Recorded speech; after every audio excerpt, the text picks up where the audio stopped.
Mambo ya Lawi 17 mstari 11 ambayo inasema uhai wa mwili huu katika damu. Uhai wa mwili huu katika damu. Na Mungu akasema ametupatia damu katika madhabahu ili kufanya upatanisho kwa ajili ya nafsi au kwa sababu ya nafsi. Kwa nini? Kwa sababu ni hiyo damu ifanyayo upatanisho kwa ajili ya nafsi. Bwana Yesu apewe sifa. Kumbe Mungu tangu mwanzo alikusudia, alipanga ili tupatanishwe na nafsi yake, basi damu ifanyeje? Imwagike. Na katika ile Walawi 17 ukienda chini ya 11 utakuta Mungu anazuia kwamba usile nini? Usile damu.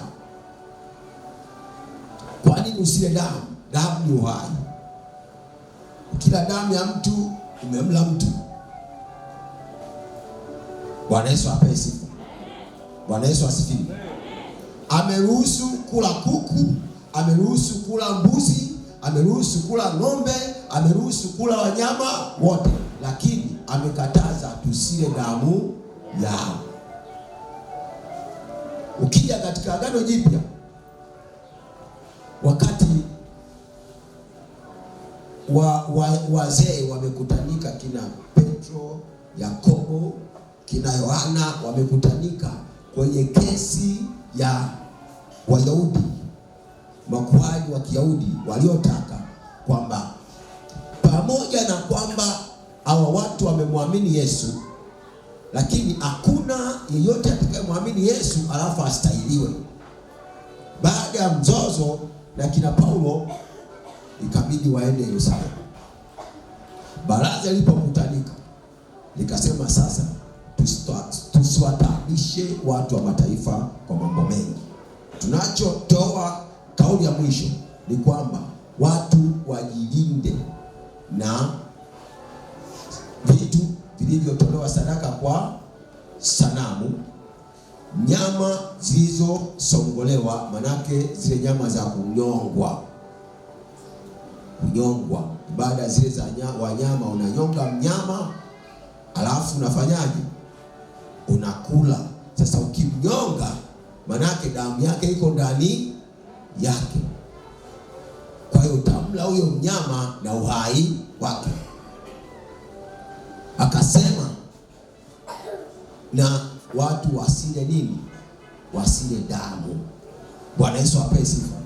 Kwani damu ni uhai. Damu ni uhai. Okay, uhai wa mwili katika damu. Sisi, mimi na wewe, tumekuwa mwili wa nani? Wa Kristo. Kwa nini? Kwa sababu ya damu yake. Nitapita kwa haraka mle tulimopita, alafu tutamaliza kwa kula mwili wa Kristo na kunywa damu ya Kristo. Lakini nategemea kwamba siku ya leo, kwa kula kwako mwili wa Kristo na kunywa kwako damu ya Kristo, itakuwa ni siku ya tofauti na siku ulizowahi kumla Pasaka. Kwa nini? Ina uhakika kwa yule atakayejua anachokifanya, anakwenda kupata matokeo tofauti kabisa. Kwa nini? Kwa sababu ulimwengu wa roho sasa umekwisha kutaharuki. Mambo si shwari kwenye ulimwengu wa roho giza. Kwa nini? Kwa sababu Pasaka amefunuliwa kwetu. Pasaka amedhihirishwa kwetu. Bwana Yesu apewe sifa. Bwana Yesu asifiwe. Twende tusome. Chukua Biblia yako. Tunakwenda kusoma haraka. Kutoka 12:13. Tumefika. Haya, tusome kwa sauti moja. 1, 2, 3, twende. Ndio. Nami nitawapiga wazaliwa wa kwanza wote katika nchi ya Misri. Wa mwanadamu na wa mnyama. Nami nitafanya hukumu juu ya miungu yote ya Misri. Mimi ndimi.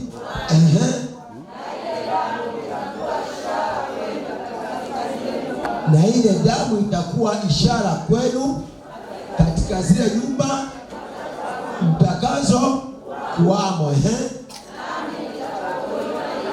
Nami nitakapoiona ile damu nitapita juu, nisiwapate pigo lolote. Asante. Bwana Yesu apewe sifa. Bwana Yesu asifiwe. Agizo ama amri ya kuuawa ama kufa kwa wazaliwa wa kwanza, tuliona kwamba haikuwahusu wazaliwa wa kwanza wa Misri tu, iliwahusu wazaliwa wa kwanza wote waliokuwa katika nchi ya Misri. Kwa hiyo mauti iliyokuja usiku huo iliwahusu pia wazaliwa. Nami nitapita usiku huo, nitawaua wazaliwa wote wa kwanza katika nchi ya Misri. Kumbe katika nchi ya Misri kulikuwa na wazaliwa wa kwanza wa Misri na wazaliwa wa kwanza wa wana wa Israeli. Kwa kuwa Mungu alijua wote watatakiwa kufa, na ndio maana akatoa maelekezo ya mwanakondoo wa Pasaka achinjwe, ili uhai wake utumike kwa hifadhi wazaliwa wa kwanza wa wana wa Israeli. Bwana Yesu apewe sifa. Bwana Yesu asifiwe. Bwana Yesu asifiwe. Anasema, na ile damu mtakayonyunyiza katika miimo na katika vizingiti vya nyumba mtakazo kuamo itakuwa ishara kwangu, kwamba nitakapoiona sitaingilia kufanyaje? Kuharibu, nitapita juu. Na ndio maana wazungu Pasaka wanaita ni Passover. Bwana Yesu apewe sifa. Sisi kwetu wametumia Kiswahili cha Easter. Sasa kawaulize vizuri, Easter manake ni nini? Wanachoficha ni nini? Wanaficha ili isijulikane kwamba hiyo ni nini? Ni Passover. Kwa sababu watu wakisikia Passover watatafakari kutaka kujua Passover maana yake ni nini?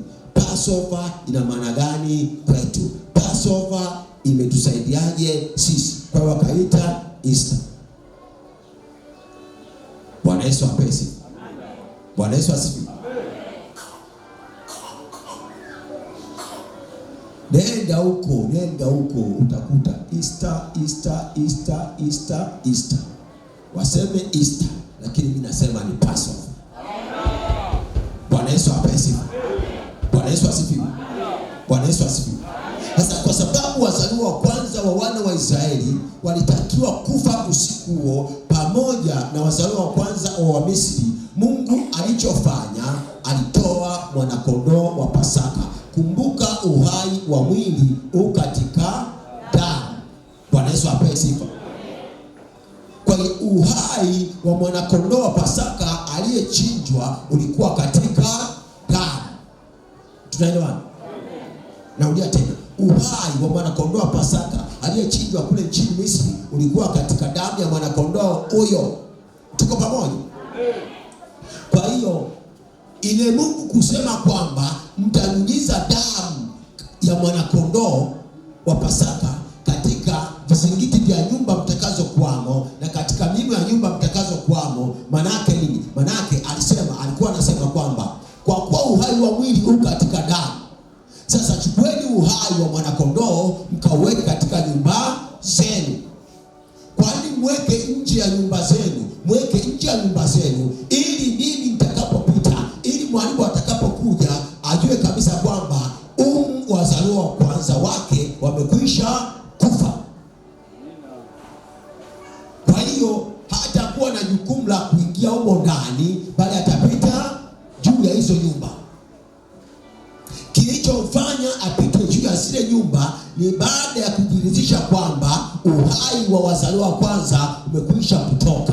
Kwa kuwa uhai wa mwili huu katika damu, sasa nimekuta uhai huu hauko katika mwili tena, uko nje ya mwili, uko milangoni. Watu hao wazaliwa wa kwanza wameshafanyaje? Wameshakufa. Bwana Yesu apewe.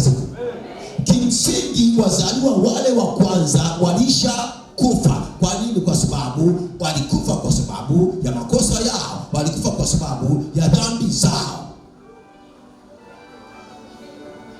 Walishakufa. Kwa nini? Kwa sababu hukumu ilishapita. Bwana Yesu apewe. Wale wazaliwa wa kwanza, kilichowafanya wawe hai ni ule uhai wa mwanakondoo wa Pasaka. Katika ufahamu wa Mungu, katika mawazo ya Mungu, katika kusudi la Mungu, katika mtazamo wa Mungu, alijua hawa wamekufa, sasa nawapa uhai mpya. Na ndio maana tangu hapo hawakuishi kwa uhai wao, na Mungu hakuhesabu kwamba wao ni wao wenyewe, ni wao wenyewe, bali alihesabu kwamba hao watu sasa sio baba zao, sio wao wenyewe, sio mama zao, bali ni wa kwao. Kwa nini? Kwa sababu uhai wao ulishapotea. Sasa wanaishi kwa uhai wa nani? Wa mwanakondoo wa Pasaka, ambaye ametolewa na nani? Na Mungu mwenyewe. Bwana Yesu apewe sifa. Tunaelewana vizuri? Tunaelewana vizuri? Tunamzungumzia Pasaka. Sasa sisi nasi hapo tulipokuwa tungali wenye dhambi, tulishakufa kwa dhambi zetu. Bwana Yesu apewe sifa. Maana yake nini? Kwa nini? Kwa sababu atendaye dhambi, ukishatenda dhambi umeshakufa. Adamu aliambiwa, nimekuweka kwenye bustani ya Edeni, nimeweka miti yote, miparachichi, nimeweka sui mipera, nimeweka maembe, nimeweka tunguja, nimeweka kila aina ya matunda yafaayo kuliwa. Kula matunda yote, lakini matunda ya mti wa ujuzi wa mema na mabaya usile.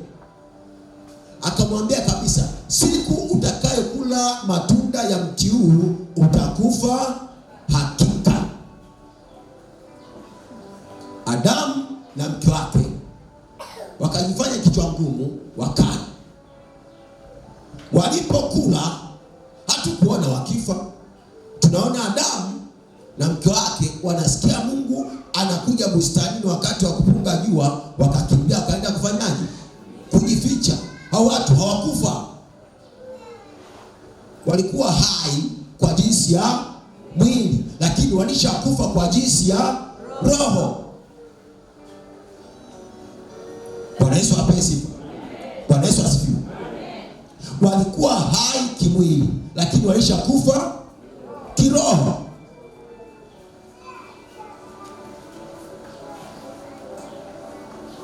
Na ndio maana Yesu anamwambia Nikodemu katika Yohana sura ya 3 kwamba wewe sasa unayesema Nikodemu, wewe umezaliwa kwa mwili na uko hai kwa mwili, lakini kwa roho umekufa. Ili upate kuwa hai kwa roho, lazima uzaliwe upya. Kwa nini uzaliwe upya? Kwa sababu ulishakufa. Kwa sababu ulishakufa, unatakiwa kuzaliwa upya. Kwa nini? Kilichozaliwa kwa roho ni roho, na kilichozaliwa kwa mwili ni mwili. Atukuzwe Mungu. Yule mwana kondoo Pasaka aliyechinjwa kule nchini Misri alikuwa mwana kondoo wa jinsi ya mwili.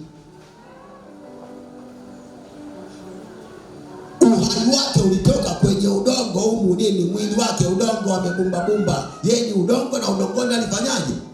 Alitakiwa kurudi.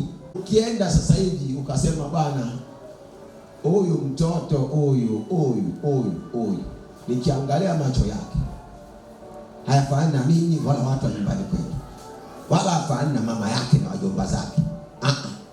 Huyu kwa vyovyote ametoka kwa mchepuko huyu. Utakachofanya ni kwenda kupima nini? DNA. Bwana Yesu apewe sifa.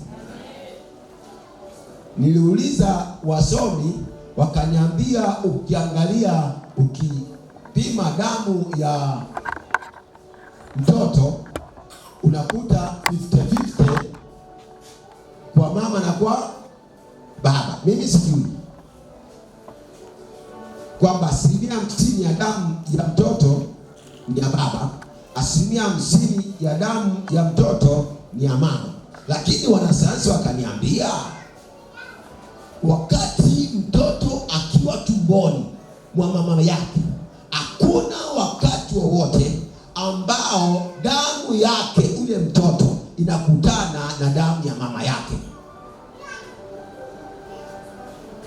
Mimi sio mwanasayansi, mimi ni mchungaji.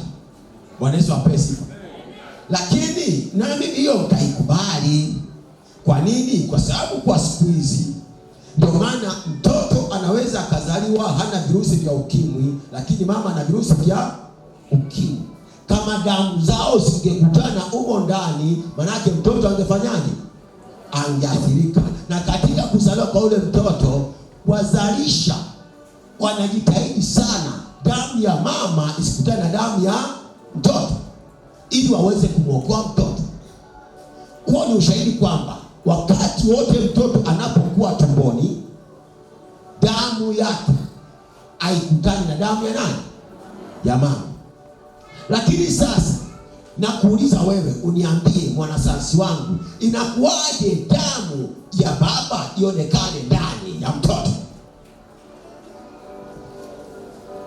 wakati mtoto kakaa tumboni kwa mama?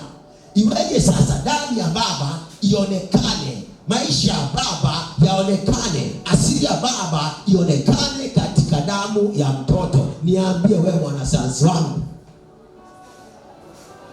Huyu anasema nasaba ya baba. Sasa sijajua nasaba nini.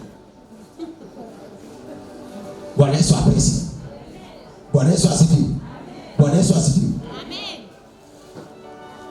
Sasa Yesu Kristo alitungwa mimba kwa uwezo wa Roho Mtakatifu. Mbegu ya baba ndio inayotengeneza mtoto ndani ya nani? Ndani ya tumbo la mama. Lakini mbegu ya baba ndiyo inayo. Kwa hiyo damu ya Yesu kwa asili hiyo sio damu ya kibinadamu, ni damu ambayo asili yake ni utakatifu, ni damu ambayo ni roho. Ile damu ni roho. Bwana Yesu apewe sifa. Ile damu ni roho. Tena roho takatifu. Bwana Yesu apewe sifa. Bwana Yesu asifiwe. Sasa baada ya mwanakondoo Pasaka kuchinjwa na damu yake kunyunyiza katika ile milango, ikahesabika kwamba wazaliwa wa kwanza wana wa Israeli wameshafanyaje? Wameshakufa. Sasa wanaishi kwa damu ya nani? Mwanakondoo. Sura ya 13 twende hapo ya Kutoka. Sura ya 13 ndipo Mungu anasema, nyie msijidanganye kwamba ni wa kwenu tena. Nitakasie nini? Wazaliwa wa kwanza wote. Kila afungaye tumbo katika wana wa Israeli, wa binadamu na wa mnyama, ni wangu huyo. Bwana Yesu apewe sifa. Bwana Yesu asifiwe. Kwa nini Mungu aseme hao ni wa kwangu? Kwa nini aseme ni wangu huyo? Anasema ni wangu huyo kwa sababu wanaishi kwa uhai wa nani? Kwa uhai wa nani? Kwa uhai wa Pasaka.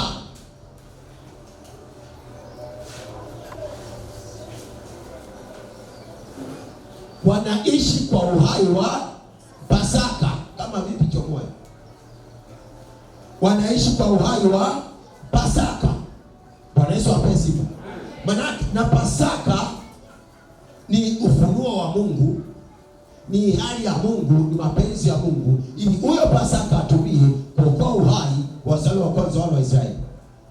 Kwa hiyo baada ya huyo mwanakondoo Pasaka kuwa ukombozi, kwa wokovu, kwa uhai wa wazaliwa wa kwanza wana wa Israeli, Mungu akasema hao wazaliwa wa kwanza wana wa Israeli ni wa nani? Ni wa kwangu. Akamwambia Musa, nitakasie. Akamwambia Musa,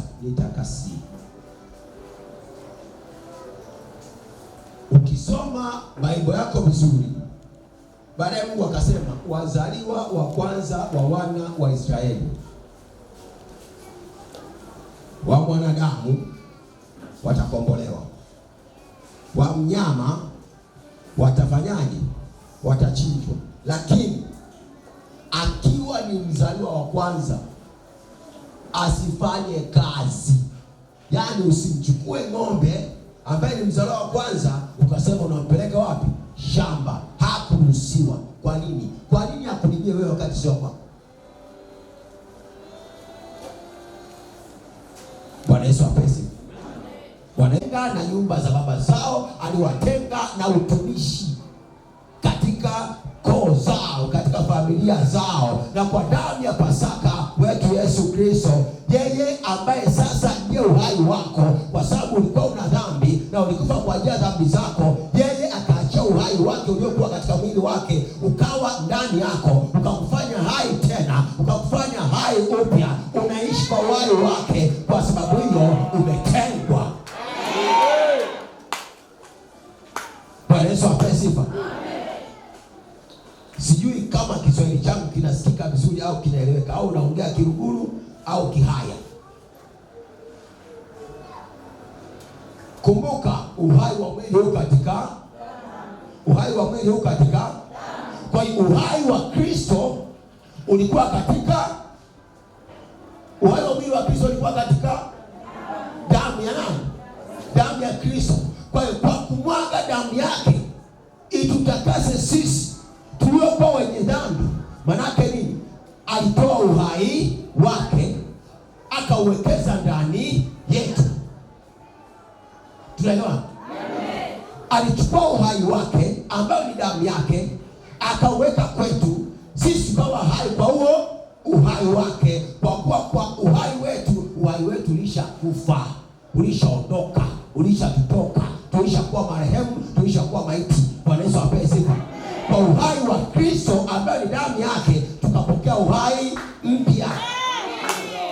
Kwa uhai tuliopata uliopata ni tofauti na ule uhai tuliokuwa nao mwanzo.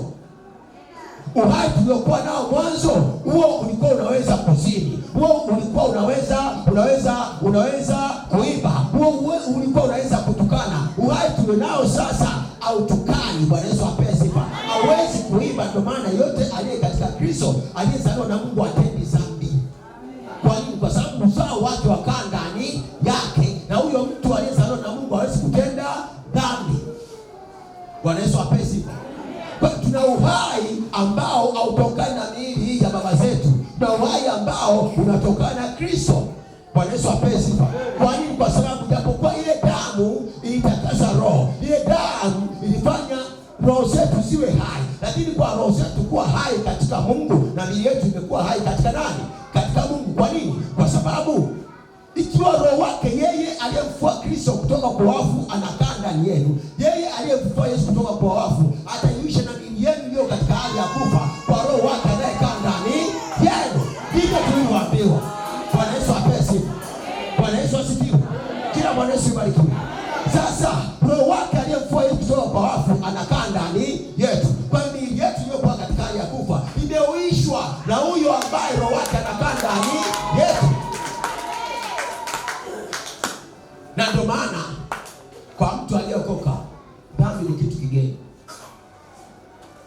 Atakushangaa ukimwambia mambo ya dhambi. Nawaambiaga siku zote, kama umeamua kumfuata Yesu, acha dhambi, kwa sababu waliozaliwa upya katika Kristo hawatendi dhambi. Hawatendi dhambi. Kama unajiona bado unatenda dhambi, ujue bado unayo safari. Kama unatamani dhambi, bado unayo safari.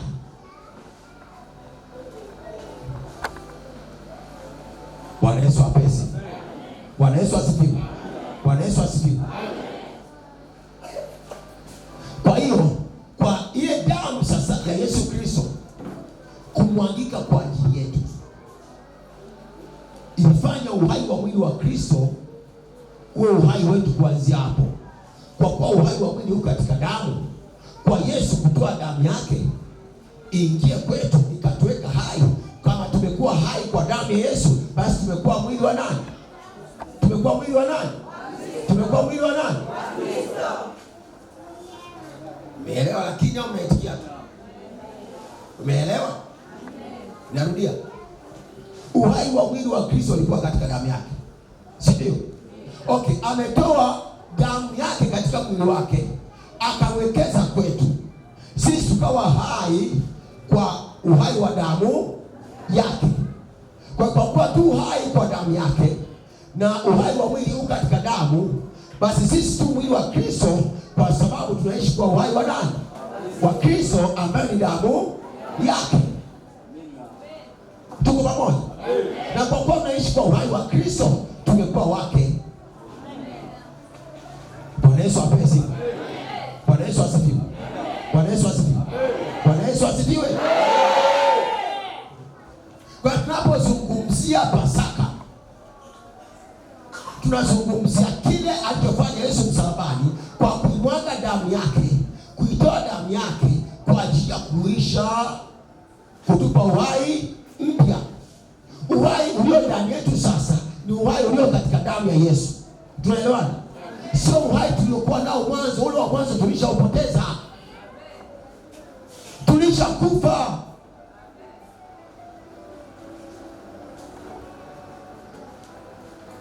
Wengine nikisema tulishakufa, wanaona huyu mzee anazeeka vibaya.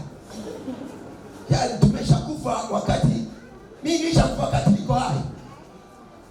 Huyu mzee anazeeka vibaya, lakini kwa nikwambie mimi sio mzee.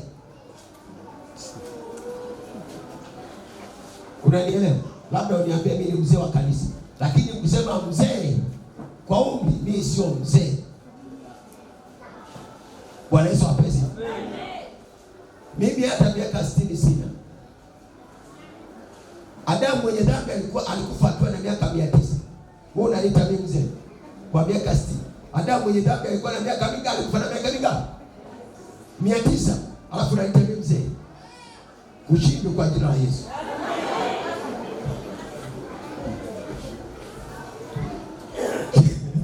Soma Biblia yako vizuri. Adamu mwenye dhambi aliyetutia utumwani alikufa na miaka 900. Mimi hata 100 sina, unaita mzee? Tena mimi ni mtu ambaye kwa damu ya Pasaka nimetengwa na dhambi. Bwana Yesu apesi. Bwana Yesu asifiwe.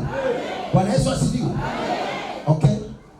Efeso 2 kwanza mstari wa kwanza. Tumefika. Kama ulikuwa Kolosai, maana yake wa Efeso umeshafika muda huu.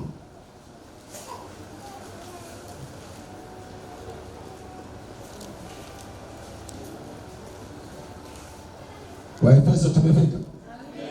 Haya, 1 2 3 twende. Sijasikia unasema mlikuwa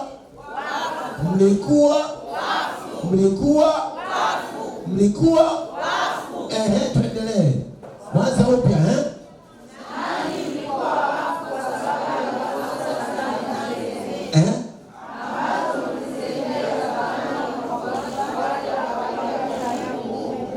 Asante. Bwana Yesu apewe sifa. Kumbe tulikuwa wafu. Kwa hiyo kabla ya damu ya Pasaka tulikuwa wafu. Na wana wa Israeli wazaliwa wa kwanza kabla ya damu ya mwanakondoo wa Pasaka walikuwa wafu. Na kama vile wana wa Israeli walipokuwa wafu wakawa hai Pasaka. Bwana Yesu apewe sifa. Lakini kama vile ambavyo Mungu alimwambia Musa, nitengee wazaliwa wa kwanza wa Israeli, mwanadamu na mnyama, hao ni wa kwangu kwa sababu niwakomboa kwa damu ya mwanakondoo wa Pasaka. Hivyo hivyo hata wewe, hata mimi, kwa damu ya mwanakondoo wa Pasaka tumekombolewa. Na baada ya kukombolewa tumehamishwa. Nisikize vizuri. Nisikize vizuri. Kwenye ulimwengu wa roho, wewe ambaye baba yako au babu yako anaitwa Temba au Temu au Kishari au Goi au Macha au Kawelenga au Patrick au weka jina babu yako, weka majina Kinguru hayo, majina nini, si Mkoba, si nini. Wewe kama umemwamini Yesu kweli,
Shetani alikuwa anajaribu kuficha hiki, lakini Roho Mtakatifu anatoa kikali zaidi.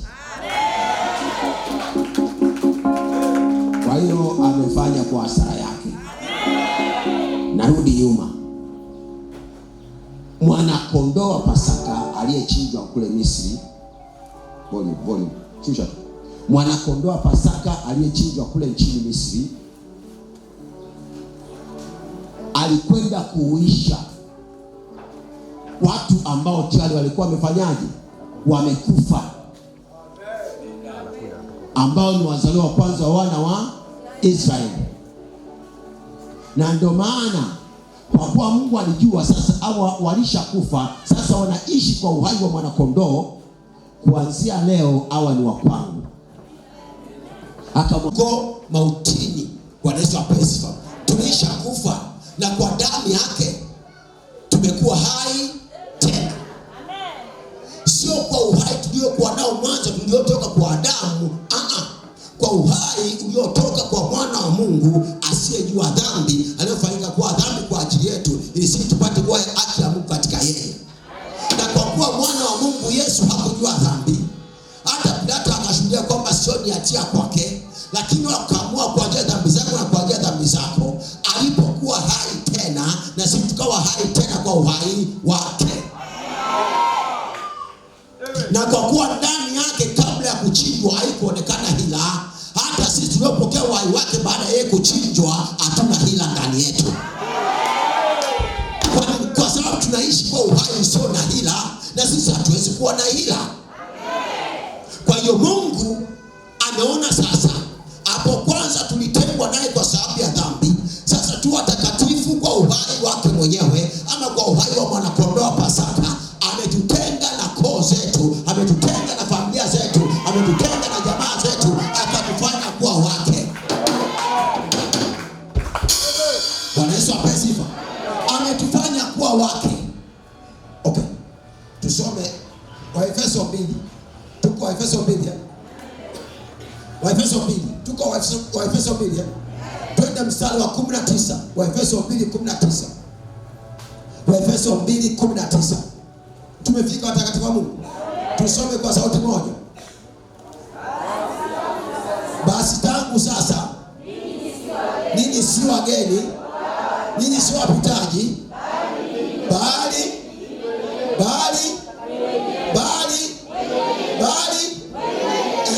wenyeji pamoja na watakatifu. Haleluya, haleluya.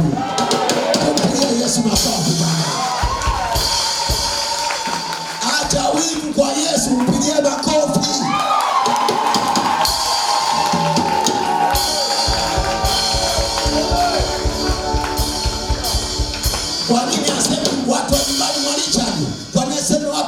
Majobi ni hata watoto wangu ni watu wa nyumbani mwake Mungu.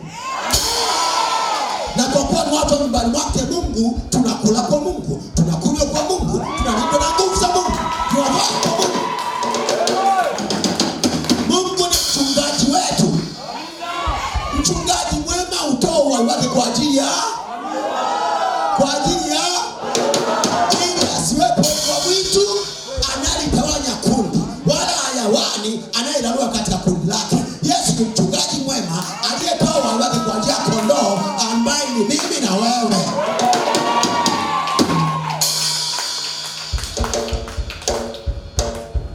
Ametufanya kuwa wake, ametutoa sijui temba na nini. Inawezekana temba na maagano makali sana ya kiganga au kichawi au kimizimu. Nataka nikwambie, haijalishi familia baba zako wametembea katika laana gani, katika mikosi gani, katika hofu gani, katika utumwa gani, kwa damu ya mwana kondoo wa Pasaka umetengwa nao. Umetengwa nao, umetoka sabrata. Umetengwa nao kwa damu ya mwana kondoo wa Pasaka. Yaani hivi mnanielewa? Mnanielewa? Sijui. Roho Mtakatifu ajue. Okay. Twende mambo twende Hesabu. Tunasoma Hesabu 3. Soma mstari wa 12 na mstari wa 41. Haya, 1, 2, 3 twende. Mimi tazama nimetwaa Walawi na kuwatoa kati ya wana wa Israeli badala ya wazaliwa wa kwanza. Asante, tusimame hapo kwanza. Mungu anasema amewatoa Walawi na amewatoa, manake amewaondoa kati ya wana wa Israeli. Swali, ukae chini, unaisumbua, hamna kitu. Bwana Yesu apewe sifa. Nisikize vizuri. Mungu anamwambia Musa, mimi nimewatoa Walawi kati ya wana wa Israeli. Nimewatoa kati ya wana wa Israeli. Maana nimeondoa kati ya wana wa Israeli wawe badala ya wazaliwa wa kwanza wa wana wa Israeli. Nielewe vizuri. Tunamzungumzia Pasaka. Mwana kondoo wa Pasaka ndiye aliyekuwa uhai wa wazaliwa wa kwanza wa wana wa Israeli. Tuelewane? Mwana kondoo wa Pasaka ndiye aliyekuwa uhai wa wazaliwa wa kwanza wa wana wa Israeli. Na sasa Mungu anasema, na atwaa kabila ya Lawi, na ichukua kabila ya Lawi, na itenga kabila ya Lawi, na itenga kabila ya Lawi, na itenga na wana wa Israeli kabila ya Lawi, watakuwa kwangu badala ya wazaliwa wa kwanza. Manake kwa mfumo mwingine, kwa lugha nyingine, kwa maneno mengine, aliamua Mungu Walawi wawe ndio wazaliwa wa kwanza wa wana wa Israeli. Bwana Yesu apesi. Na akawatoa kati ya wana wa Israeli. Hawakutumika tena pamoja na wana wa Israeli. Aliwatakasa wana wa Lawi ambao ni wazaliwa wa kwanza wa wana wa Israeli. Aliwatakasa, aliwatenga, akawafanya kuwa wake. Bwana Yesu apewe sifa. Bwana Yesu asifiwe.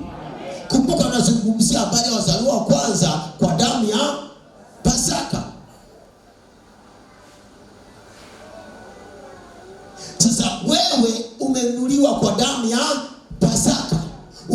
umechukua uhai wa damu ya Pasaka.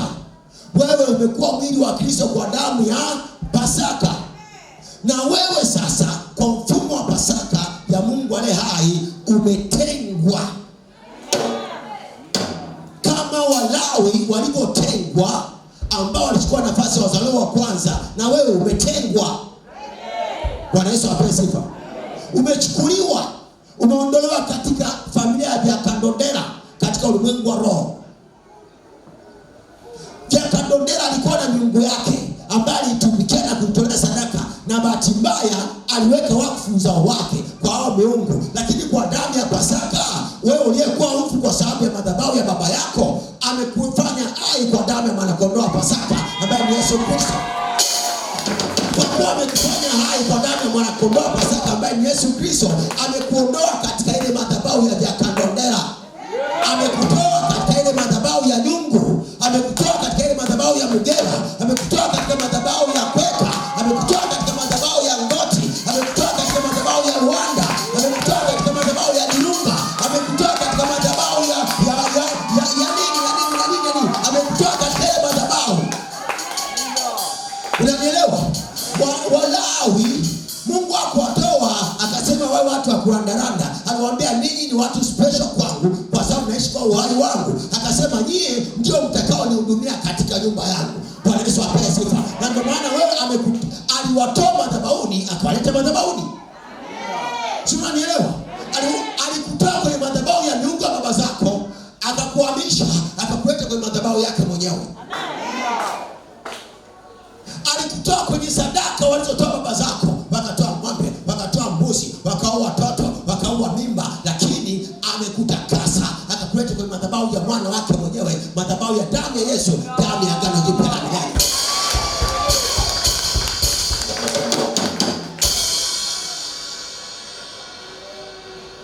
Bwana Yesu apewe sifa. Kwa leo tunaposherehekea Pasaka, kumbuka kwamba wale waliokuwa wanakuinda wamekuwa wawindwaji leo.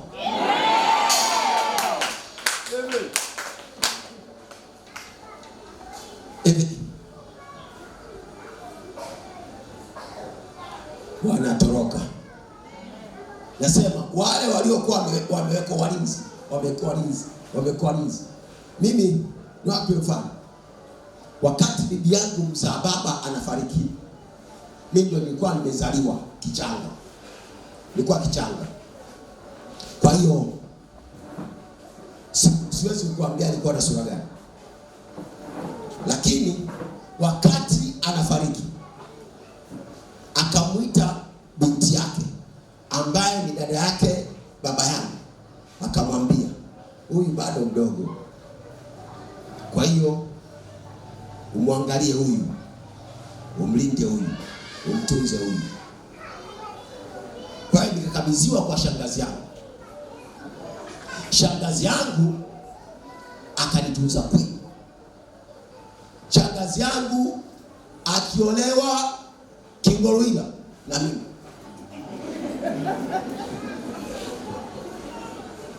Huko ndoa imeharibika.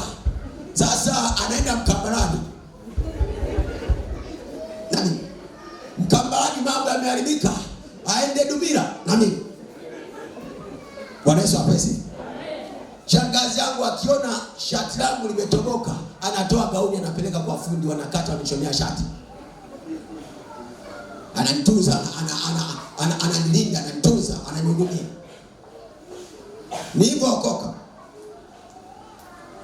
nikaingia kwenye maombi. Nikasema walinzi wote wa kipepo, walinzi wote wanaokuhamisha hatima yangu,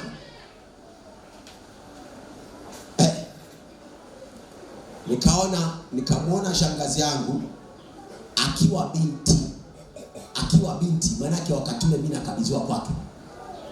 Umenielewa? Wakati napiga walinzi, nikamwona shangazi ametoka mbio, anakimbia, maana yake bado alikuwa anafanya nini?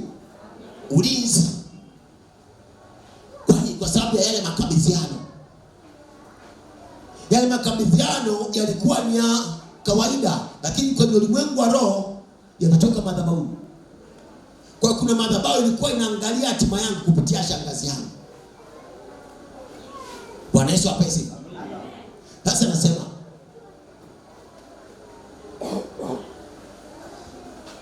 au kina Mwakiembe ambao ni ukoo wako, au kina Dirunga,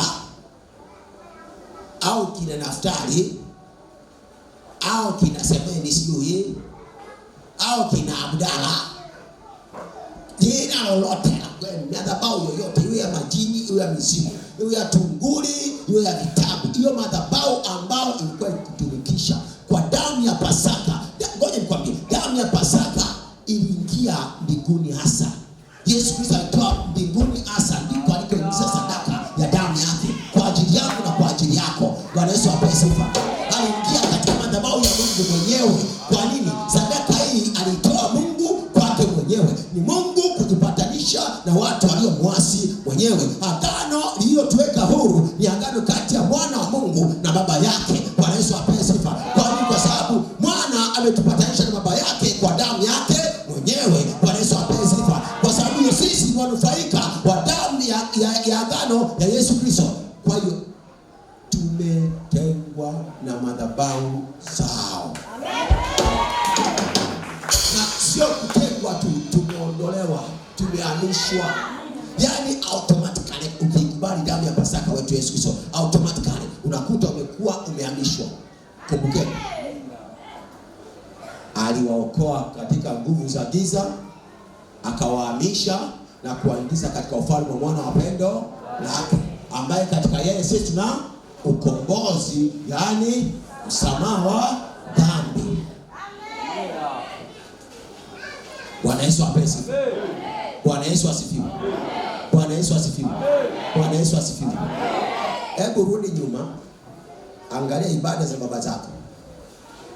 Rudi nyuma, angalia sadaka zao, angalia matambiko yao, angalia maneno yao, lakini angalia mwanzo wao, angalia mwisho wao. Walianzaje, wamemalizaje, haikuhusu. Si unanielewa? Kwa nini? Kwa sababu tayari kwa damu ya Pasaka umefanyaje? Umefanyaje? Umefanyaje? Umefanyaje? Wengine wanasema umetengwa, wengine wanasema umehamishwa. Ni kweli umetengwa, alafu ukafanyaje? Ukahamishwa.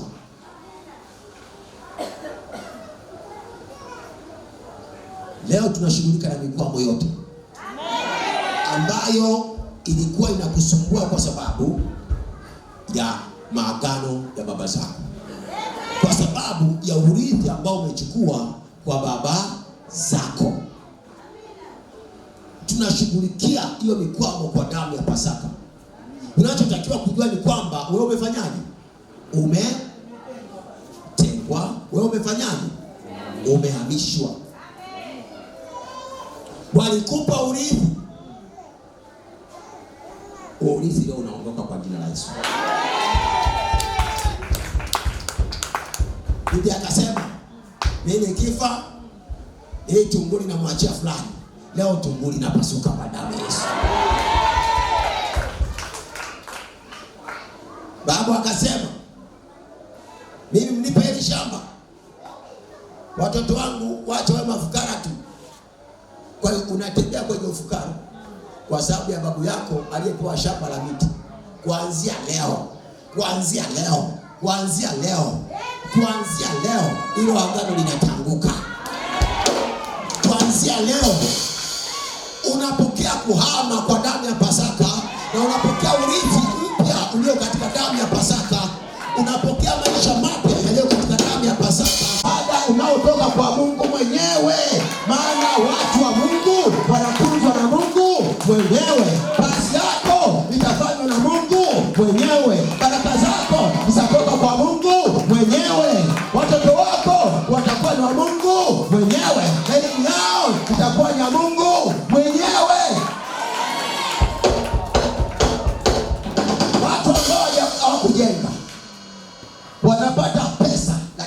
Leo wakati tunakuja ibadani, tumekuja mapema kidogo na mke wako. Tukafika njiani, mahali fulani tukutana na mtu fulani. Akaniuliza, yule sio fulani? Kaambia hapana, saa hizi usiku anaenda. Kufika pale kweli ni yeye. Tukapita. Nikamuuliza, huyu mtu mbona alikuwa anaishi sehemu fulani? Niwahi kwenda kwake kumfanyia maombi. Akasema siku hizi anaishi hapa. Nikauliza, maana hakujenga? Akasema hakujenga na baba. Ni mtu aliyekuwa na fedha. Alikuwa na kazi nzuri. Wakati mimi namfahamu, wakati ameshapata changamoto ya matatizo hayo, alikuwa na gari hizo mbili. Gari nzuri, lakini hana nyumba. Unaweza kumlaumu, lakini kumbe si. Bwana Yesu apesi. Maana walishajua huyu anajidanganya, amesoma bure, anajitaabisha bure. Yuko juu, lakini atafanyaje? Atashuka. Wakamzuilia kujenga, wakampa kupanga, wakampa magari. Sasa hivi magari yote ameuza, anapanda bajaji.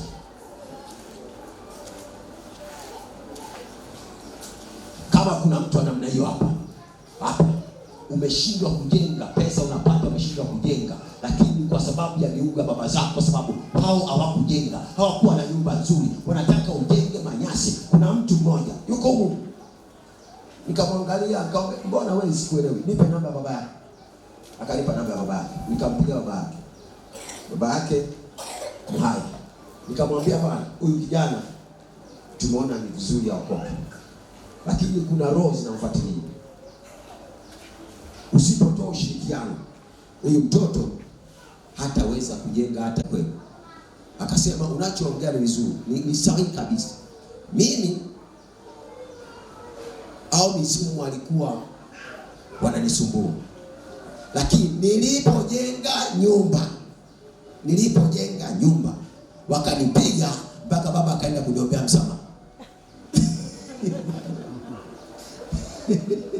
Yaani walitaka ajenge nyumba ya msonge, aishi kwenye nyumba ya msonge.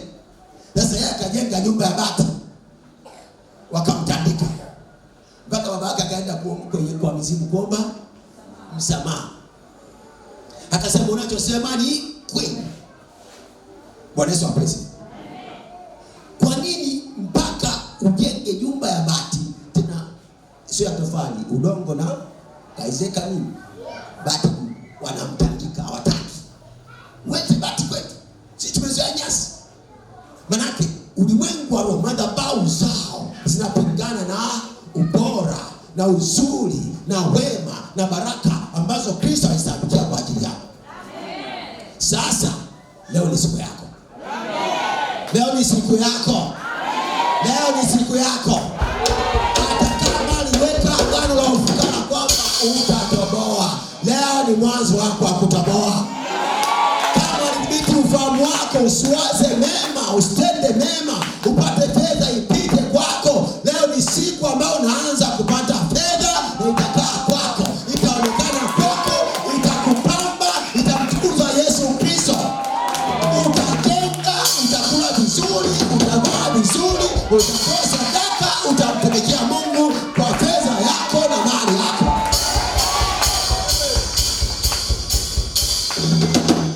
Kwa nini? Kwa sababu kwa damu ya Pasaka umehamishwa kwao. Maagano yao sio yako tena. Makatazo yao sio yako tena. Utumishi wao sio wako tena. Sadaka watoazo sio zako tena. Nimesema jana, hata wakasema tunaandika kwa kalamu ya chuma, waende kuandika jina lako kwa kalamu ya chuma, hiyo kalamu itasagika, itavunjika, jina lako litaandikika.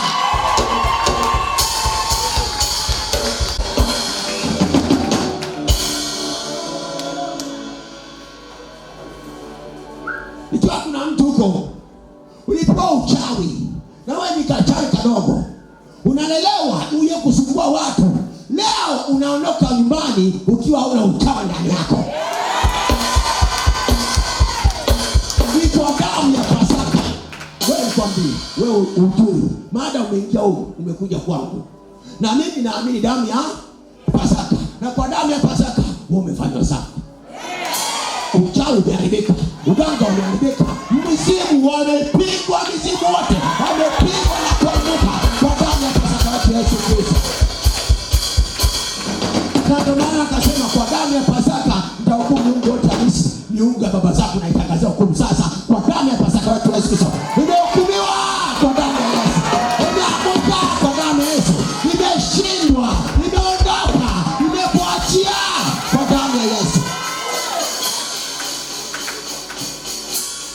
Kuna wengine ndoa yako inasumbua au hujaolewa kwa sababu ulifunga ndoa na babu yako. Babu yako akafanya ibada kwa damu za mbuzi, akatoa mahali damu ya mbuzi kwamba ndio mahali si wanahitaji, akakufungamanisha naye kwenye ulimwengu wa roho. Kwa damu ya Pasaka hiyo ndoa ya babu naivunja. Kwa damu ya Pasaka hiyo damu iliyoweka hiyo ndoa naitambua. Kwa damu ya Pasaka na kutoa kwa babu yako, na kutoa kaburini kwake, na kutenga mifupa yake, na kuleta kwa Yesu Kristo Bwana wetu, katika jina la Yesu Kristo.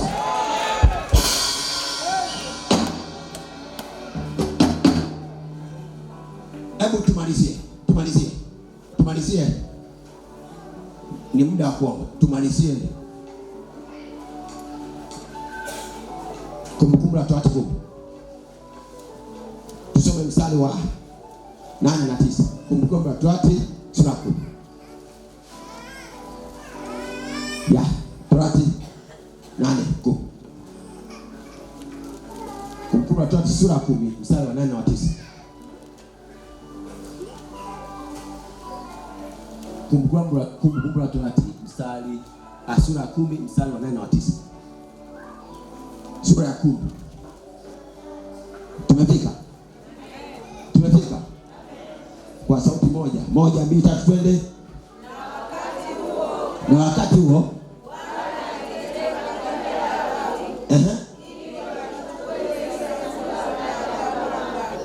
wana wa Lawi ndio hao wazaliwa wa kwanza. Wasimame mbele ya Bwana pia na kuwabarikia watu. Sikieni, mimi nimesimama hapa kwa damu ya Pasaka. Naishi kwa uhai wa damu ya Pasaka, kwa utumishi wa damu ya Pasaka. Bwana ametuma nikubariki. Na kubariki kwa jina la Yesu. Kukubariki ni pamoja kufungua katika vifungo vyote vya mizimu, katika vifungo vyote vya uchawi, katika magonjwa, katika maradhi, katika madhaifu, katika mateso, katika shida, katika umaskini, katika hasara, katika kupoteza, katika kuugua, katika kurogwa, katika kufungwa. Na kubariki utoke ukao kwa damu ya Yesu Kristo.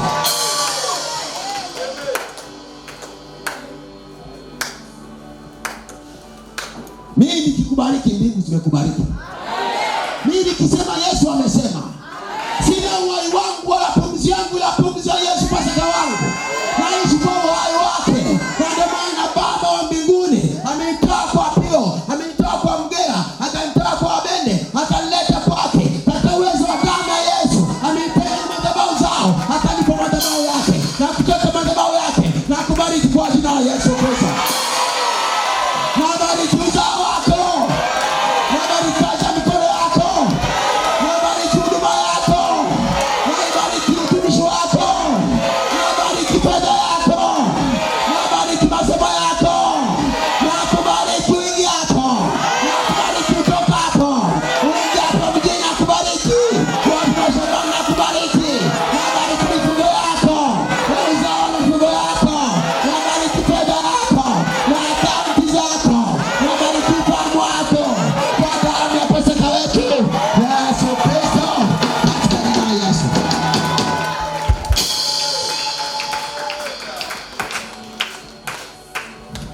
Huu ni mbaraka wa agano. Agano jipya la damu ya Yesu. Hautakufa bali utaishi.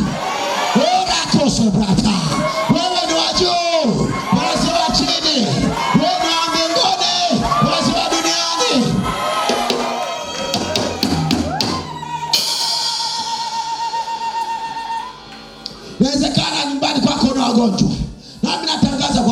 patakatifu Yesu Kristo. Yeye aliyekufa kwa ajili ya dhambi zetu akafufuka ili tupate kuhesabiwa haki. Aliyetoa madhaifu yetu na kuyachukua magonjwa yetu. Yeye ambaye kwa kupigwa kwake tuliponywa. Natangaza magonjwa kuiachia nyumba yako sasa kwa damu ya Yesu. Yaachie nyumba yako, yaachie watoto wako, yaachie wageni wako, yaachie familia yako, yaachie mifugo yako, yaachie kwa damu ya Yesu. Haya yanaondoka katika jina la Yesu Kristo.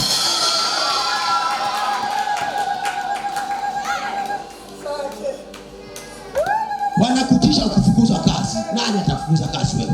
Mtu kama wewe akufukuzwa kazi. Mtu kama wewe akufukuzwa kazi.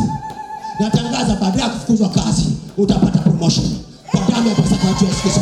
Hautafukuzwa kazi wewe. Kwa damu ya patakatifu Yesu Kristo. Na ufunua ubora wako, na uzuri wako, na vipawa vyako vionekane kwa mabosi wako. Ukawe mtu asiyeweza kutengwa. Ukawe mtu muhimu wa kujaliwa, wa kutunzwa, wa kuhifadhiwa katika jina la Yesu Kristo.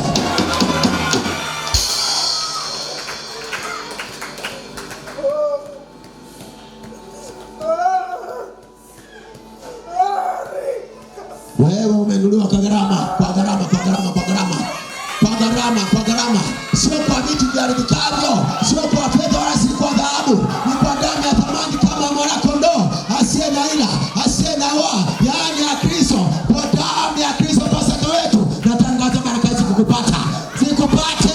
Zinaingia kwenye nyumba yako, zinaingia kwenye ndoa yako, zinaingia kwenye biashara yako, zinaingia kwenye watoto wako, zinaingia kwenye uzao wako. Zinaingia kwa damu ya Yesu Kristo. Katika jina la Yesu Kristo.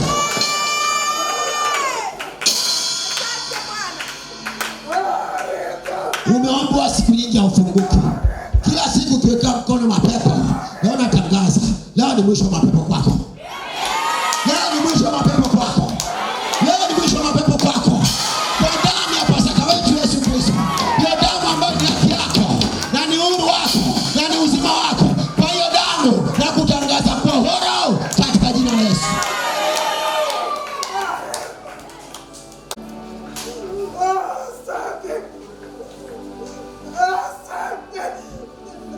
Tumemaliza huo mstari. Bado wa 9. Haya, twende watakatifu wa mtu sote.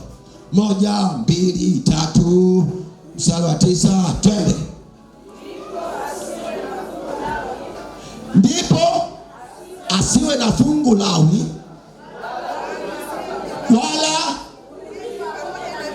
wala urithi pamoja na nduguze. Nduguze ni kina nani? Wana wa Israeli. Bwana ndiye. Ndipo asiwe na nini? Mstari wa 9. Ndipo asiwe na fungu lawi wala urithi pamoja na ndugu zake. Nisikilize. Lawi tunayemzungumzia tumesema ndiye mzaliwa wa kwanza. Na mzaliwa wa kwanza ametengwa na nduguze kwa sababu alinunuliwa kwa damu ya Pasaka. Na sisi tumenunuliwa kwa damu ya Pasaka. Pasaka yule mboga yule aliyeliwa mboga yule waliochinja wana wa Israeli. Sio sawa na Pasaka wetu huyu ambaye ni mwana wa Mungu mwenyewe. Bwana Yesu apewe sifa.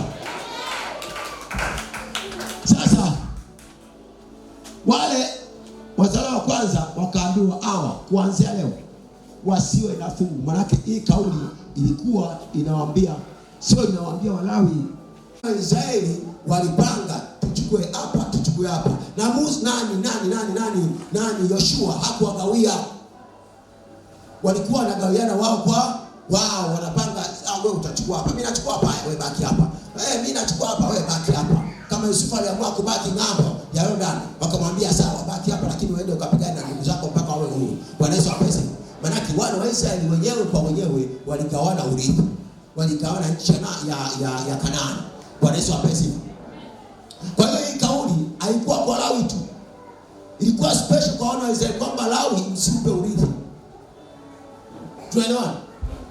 Kwa nini? Asiwe na fungu kwenu. Asiwe na urithi kwenu. Kwa nini? Kwa sababu mimi ndio fungu la Lawi na mimi ndio urithi wa nani? Wa Lawi. Mimi ndio fungu la mzaliwa wa kwanza na urithi wa mzaliwa wa kwanza. Mimi ni fungu Mungu na wale ambao wanaishi kwa uhai wa Pasaka, na mimi ndio urithi wao. Nisikilize.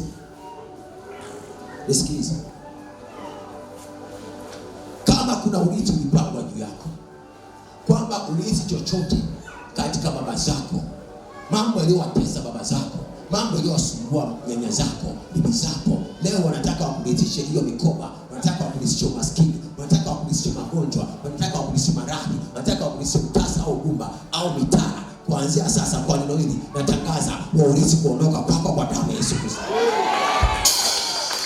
Urithi waliokupa kwenye ulimwengu wa roho, walioupanga kwa ajili kwenye ulimwengu wa roho, na uondosha kwa damu ya Pasaka, na uvuta kwa damu ya Pasaka, na uharibu kwa damu ya Pasaka, na uondosha kwa damu ya Pasaka, na uvunja kwa damu ya Pasaka, na ukomesha kwa damu ya Pasaka, na ukataa kwa damu ya Pasaka.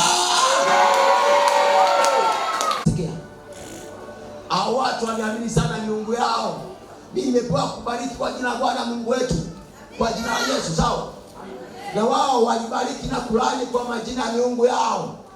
Kama kuna yeyote ambaye amelaniwa mahali hapa kwa jina la miungu asiyoumba mbingu na nchi, atalaniwa kwa sadaka, sio sadaka ya damu ya Yesu yenye kubariki. Na tangu hiyo laana kwa damu ya Pasaka wetu Yesu Kristo.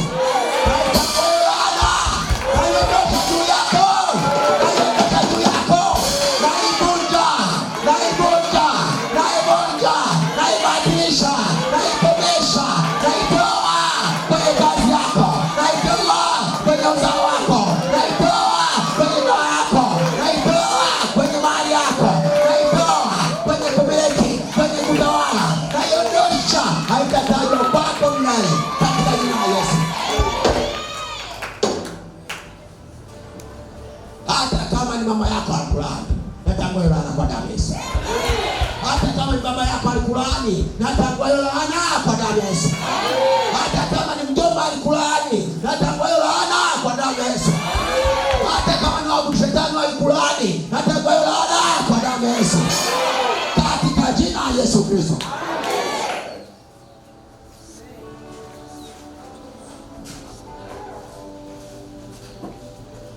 Una biashara yako, unaenda hapo unaanza kufukuza nzi. Leo ni mwisho. Leo ni mwisho. Leo ni mwisho.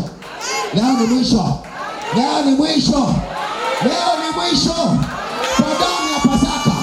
Kwa damu ya Pasaka. Kwa sababu damu ya Pasaka ndio uhai wa Pasaka.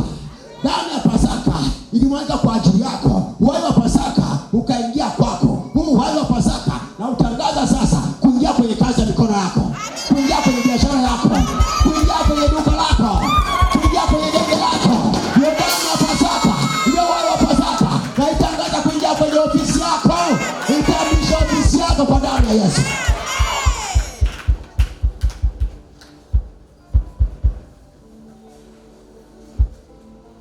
Hauna urithi kwao, nao wameambiwa wasikupe urithi. Kama umekuweka kuwa mganga, wamechemka. Wamechemka. Wamechemka. Kama mtaja utakuwa maskini, wamefanyaje? Wamechemka. Wewe ni tajiri kwa damu ya Yesu. Useme wewe mzee anachanganyikiwa. Tumeifahamu neema ya Bwana wetu Yesu Kristo, jinsi alivyokuwa maskini kwa ajili, japokuwa alikuwa ili sisi tupate kuwa kwa umaskini. Wewe sio tajiri wa kesho, tajiri wa leo. Sio tajiri wa kesho, ni tajiri wa leo. Acha sema tajiri wakati sina kitu. Sio kwamba una kitu, una kitu. Damu ya Yesu Pasaka wako ni kitu kwako. Na kwa hiyo damu ina kibali cha kuwa tajiri, na utajiri umeshanunuliwa, umeshagharamiwa kwa ajili yako. Ninachoomba sasa ni Bwana akupe maarifa, Bwana akupe ufunuo, Bwana akupe ufahamu, Bwana akupe kutambua, Bwana akupe mwanzo, Bwana akupe maono. Pokea, pokea, pokea, pokea, pokea. Pokea maana aliyo katika damu ya Pasaka. Pokea kwa damu ya Yesu Kristo. Pokea kwa damu ya Yesu Kristo. Pokea kwa damu ya Yesu Kristo.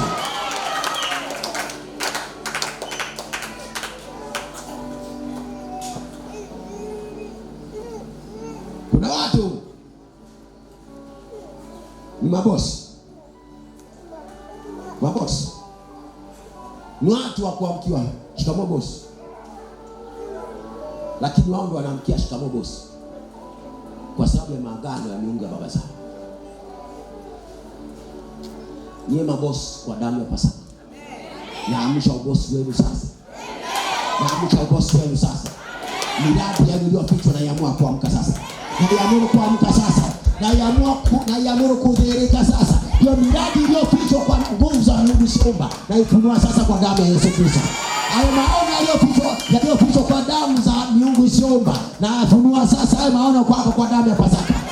Katika jina la Yesu Kristo, nakupa ufahamu wa kumiliki na kutawala leo katika damu ya Yesu, sio kutawaliwa. Au utasalimia tena shikamoo boss. Utasalimia shikamoo boss.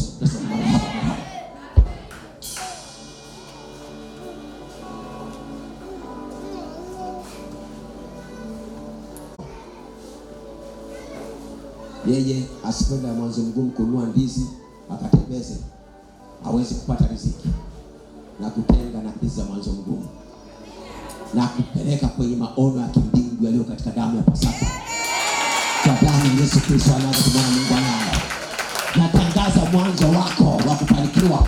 Natangaza mawazo yako sasa kufanywa upya. Fikra zako kufanywa upya. Upate ufahamu sawa sawa na kwake yeye aliyofanya. Ukapata kufanya mambo yanayompa Yesu utukufu na heshima. Hata wakasema mtu huyu hakwenda shule, huyu mtu hana elimu, lakini amepataje mahali? Ukasema ni kwa damu ya Pasaka. Kila siku mwanzo mgumu umejaa utombo mwili mzima. Nakataa. Tunakwenda kula mwili wa Kristo na kunywa damu ya Kristo. Hapa pote tulikuwa tunaupambanua mwili. Bwana Yesu apesi. Bwana Yesu asifiwe. Bwana Yesu asifiwe. Katika Pasaka umepata uhai mpya. Unaishi kwa uhai wake. Umepata nguvu mpya. Unaishi kwa nguvu zake. Na ndio maana akasema hapo tulipokuwa tuna nguvu, wakati ulipotimia, Kristo alikufa kwa ajili ya waovu. Maana yake ni kwamba sasa leo Kristo ndiye nguvu zetu. Bwana Yesu apesi. Tunapokwenda kula mwili wa Kristo na kunywa damu ya Kristo, ona kabisa kwamba lile kusudi la kutengwa kwako na kuhamishwa kwako limekamilika kwako.